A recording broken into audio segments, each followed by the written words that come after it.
نحمده ونصلي على رسوله الكريم اما بعد۔ یہ نفرت بری ہے نہ پالو اسے، یہ نفرت بری ہے نہ پالو اسے، دلوں میں خلش ہے نکالو اسے۔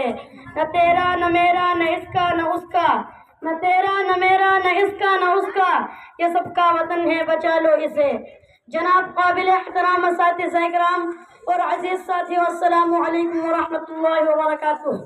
سب سے پہلے تو آپ سب کو یوم جمہوریہ کی دلی مبارکباد۔ آج ہم سب یہاں 26 جنوری کو یوم جمہوریہ کے اس مبارک موقع کو منانے کے لیے جمع ہوئے ہیں۔ جیسا کہ ہم سب جانتے ہیں، یوم جمہوریہ ہم سب کے لیے ایک مبارک موقع ہے۔ اسی عنوان پر میں اپنی تقریر پیش کرنا چاہتا ہوں۔ حضرات، انگریز نے تجارت کی غرض سے اس سرزمین پر قدم رکھے تھے، لیکن رفتہ رفتہ تجارت کے نام پر سیاسی اور فوجی اثر حاصل کر کے یہاں کے حکمرانوں کو بے دست و پا کر دیا اور یہاں کے مالک بن کر لاکھوں کروڑوں بے گناہ معصوم ہندوستانیوں کو موت کے گھاٹ اتار دیا۔ انگریزوں نے ہندوستان کی اینٹ سے اینٹ بجا دی، ہزاروں آبادیاں ویران کر دی گئیں، ہر جگہ سناٹا ہی سناٹا، خاموشی ہی خاموشی کی فضا نظر آ رہی تھی، اور یوں محسوس ہو رہا تھا کہ اب بھارت کا ستارہ ہمیشہ ہمیشہ کے لیے غروب ہو جائے گا۔ لیکن اس دھرتی کے خالق و مالک کا یہ دستور رہا ہے کہ ظلم کی ٹہنی کبھی پھلتی نہیں، ظلم کی ٹہنی کبھی پھلتی نہیں، ناؤ کاغذ کی کبھی چلتی نہیں۔ چنانچہ ہندو، مسلم، سکھ، عیسائی اتحاد و اتفاق کے نتیجے میں ہندوستان کا وقت بیدار ہوا۔ ٹیپو سلطان، شاہ عبد العزیز، سید احمد شہید، حضرت شاہ اسماعیل شہید، شاہ عبد العزیز محدث دہلوی، بہادر شاہ ظفر، مہاتما گاندھی، پنڈت جواہر لال نہرو، ڈاکٹر بھیم راؤ امبیڈکر جیسے ہزاروں رہنماؤں کی قیادت میں لاکھوں لوگوں نے اپنے جانوں کے نذرانے پیش کیے، جام شہادت نوش کیا، گولیاں کھائیں، پھانسی کے پھندے پر لٹکے۔ بالآخر وہ دن آیا کہ ان کی اینٹ سے اینٹ بجا دی اور ان کا اقتدار حرف غلط کی طرح مٹا دیا۔ معزز سامعین، آزادی سے پہلے ہمارا دستور آئین نہیں تھا، کیونکہ اب تک انگریزوں کا بنایا ہوا قانون چل رہا تھا۔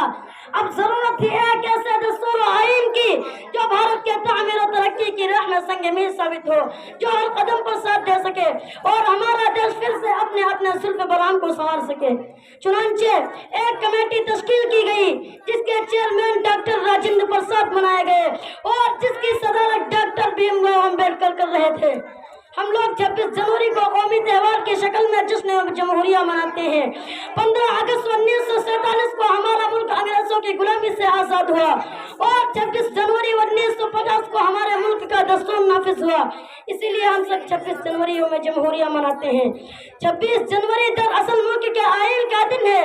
26 جنوری کو جمہوری حکومت قائم ہوئی۔ 26 جنوری کے دن دستور کا آغاز ہوا۔ 26 جنوری کے دن نئے قانون تیار ہوئے۔ 26 جنوری کے دن سے ملک مذہب کی بنیاد پر حکومت نہیں کرے گا۔ 26 جنوری 1950 کو آزاد ہندوستان کے آئین کا نفاذ عمل میں آیا۔ 26 جنوری یوم جمہوریہ ہندوستان کا قومی تہوار ہے۔ 26 جنوری کے دن ہر سال ہندوستانی پرچم لہرایا جاتا ہے۔ 26 جنوری کے دن ملک میں سرکاری چھٹی دی جاتی ہے۔ 26 جنوری در حقیقت خوابوں کی تعبیر کا دن ہے۔ چنانچہ محترم بزرگوں اور دوستوں، کچھ فرقہ پرستوں نے ہم لوگوں کو آپس میں لڑا رکھا ہے۔ ہمارے ملک میں رہنے والے ہندو، مسلمان، سکھ، عیسائی آپس میں مل جل کر دیش کے لیے محبت کا پرچار کریں۔ میرے دوستوں، ہماری یہ خوش قسمتی ہے کہ ملک ہندوستان میں ہندو بھی پیدا ہوا، مسلمان بھی پیدا ہوا، سکھ بھی پیدا ہوا، عیسائی بھی پیدا ہوا، لیکن سب سے بڑی بدقسمتی یہ ہے کہ انسانیت پیدا نہیں ہوئی۔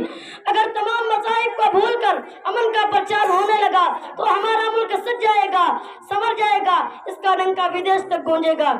اس شعر کے ساتھ میں اپنی تقریر کو مکمل کرتا ہوں کہ ایک دوسرے کا ہم سبھی سمان کریں گے، ایک دوسرے کا ہم سبھی سمان کریں گے، جھگڑا نہ کبھی ہندو مسلمان کریں گے۔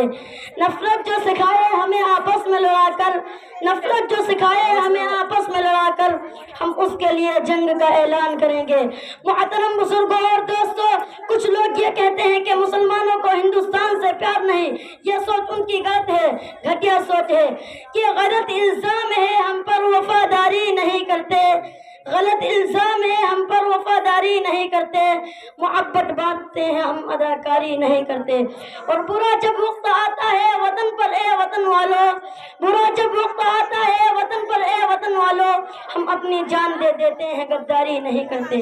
آخر دعوانا الحمدللہ رب العالمین۔